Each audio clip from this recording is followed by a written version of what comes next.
Hi friends, today let us discuss about the accessory nerve. So, accessory nerve introduction. Accessory nerve is the 11th cranial nerve. It is the motor nerve and the main function is for the movement of neck, especially for the sternocleidomastoid muscle and the trapezius muscle.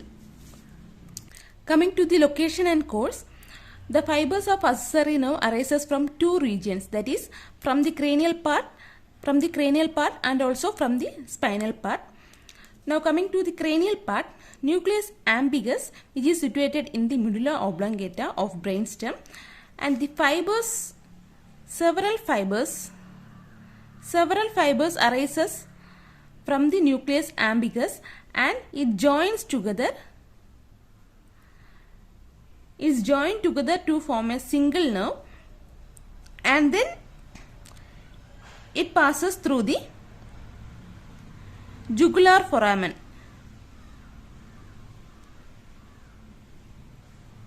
It passes through the jugular foramen, and this is the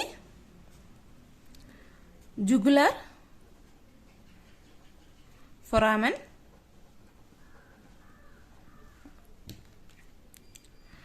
So, in the jugular foramen, the cranial part of accessory nerve joins with the spinal part. So, the spinal part of accessory nerve also runs through the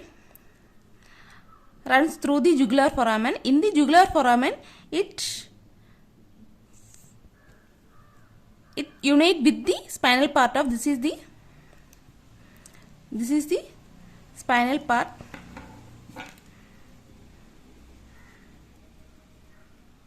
Spinal fiber of jugular foramen, spinal fiber of accessory nerve. In the jugular foramen, the cranial part of accessory nerve unite with the spinal part of accessory nerve for the short distance, and it comes out of the jugular foramen. When it comes out of the jugular foramen, it separates from the spinal part of accessory nerve. And after coming out of the jugular foramen, the cranial part of accessory nerve unite with the vagus nerve. So this is the vagus nerve.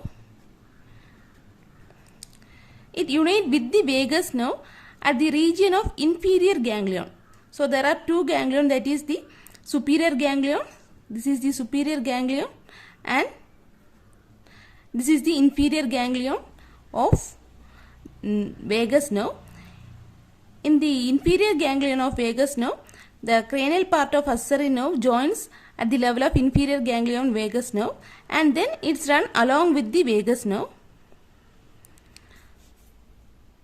and it supply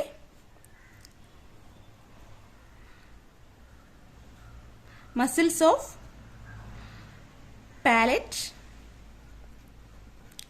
except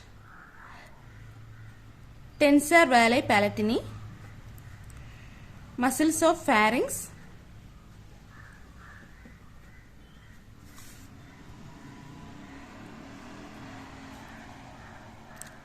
except stylopharyngeus,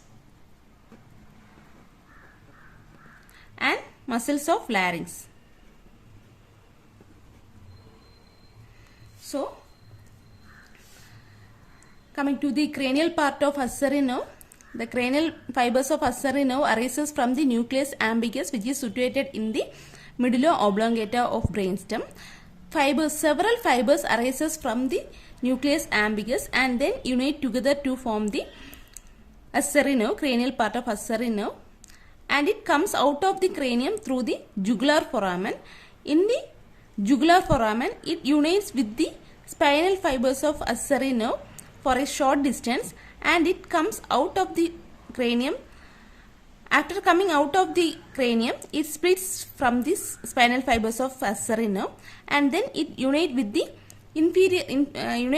vagus nerve at the level of the inferior ganglion, and it run along with the vagus nerve and supply the muscles of palate except tensor veli palatini, muscles of pharynx except stylopharyngeus, and muscles of larynx.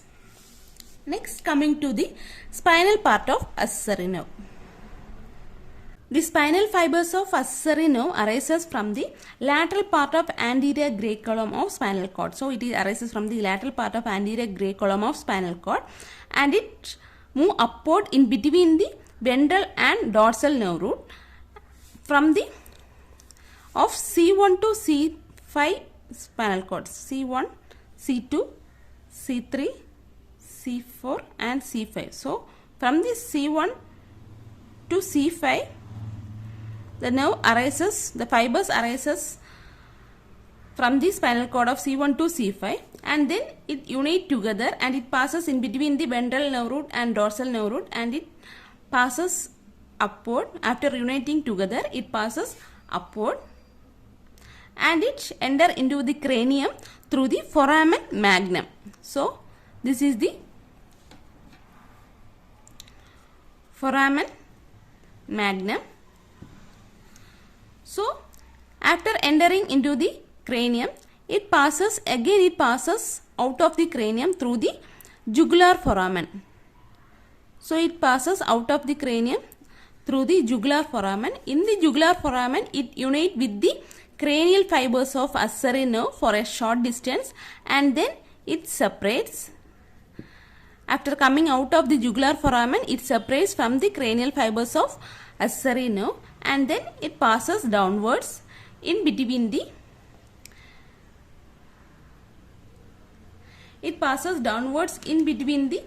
internal jugular vein and internal carotid artery.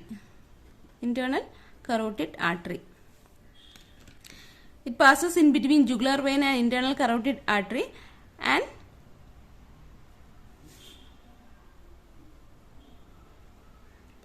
it passes beneath the styloid process. So this is the styloid process. Stylohyoid ligament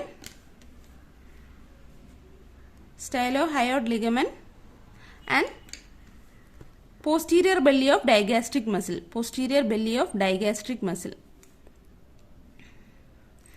So it passes downward in between the internal jugular vein and internal carotid artery, and it passes beneath the styloid process, internal stylohyoid ligament, posterior belly of digastric muscle, and it supply the sternocleidomastoid muscle. So it supply the sternocleidomastoid muscle along with the occipital artery. It run along with the occipital artery and it supply the sternum. So this is the occipital artery,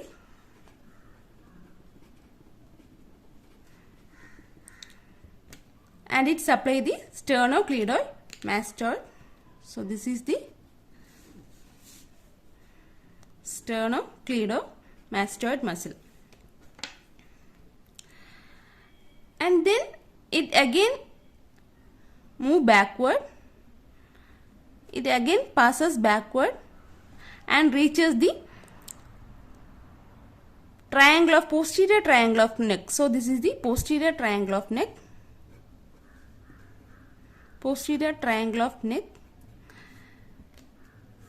And then move backward and supply the trapezius muscle. So this is the trapezius muscle.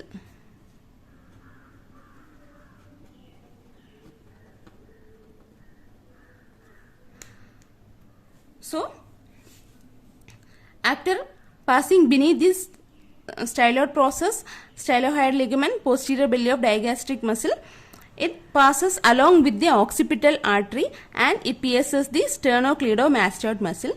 After piercing the sternocleidomastoid muscle, again it passes backward and it passes through the posterior triangle of neck, and then it supplies the trapezius muscle. So that's about the location and course of accessory nerve. Again, the accessory nerve is divided into two parts, that is the cranial part and the spinal part. In the cranial part, the nucleus is situated in the medulla oblongata. The nucleus is known as the nucleus ambiguous. Several fibers arises from the nucleus ambiguous and join together to form a single nerve. and then it comes out of the cranium through the jugular foramen. In the jugular foramen, it unites with the spinal fibers of accessory nerve for a short distance, and again it split or it separates from the spinal fibers of accessory nerve. After coming out of the jugular foramen, the cranial fibers, it unites with the vagus nerve at the level of inferior ganglion, and it passes along with the vagus nerve, and it supply muscles of palate except tensor veli palatini, muscles of pharynx except stylopharyngeus, muscles of larynx. Then coming to the spinal fibers of accessory nerve. The spinal fibers of accessory nerve is situated in the lateral part of anterior gray column of spinal cord of C1 to C5. The spinal fibers passes in between the ventral and dorsal nerve root, and the spinal fibers unite together to form a single nerve, and it enter into the cranium through the foramen magnum, and it again comes out of the cranium through the jugular foramen. In the jugular foramen, the spinal fibers of accessory nerve unite with the cranial fibers of accessory nerve for a short distance, and it separates after coming out of the jugular foramen, and it passes downwards in between the internal jugular vein and internal carotid artery, and again it passes beneath the styloid process, stylohyoid ligament, and posterior belly of digastric muscle, and it passes along with the occipital artery, and it supplies the sternocleidomastoid muscle. After supplying the sternocleidomastoid muscle, again it passes backward in the posterior triangle of neck, and then it supplies the trapezius muscle. So that's about the accessory nerve. Thank you.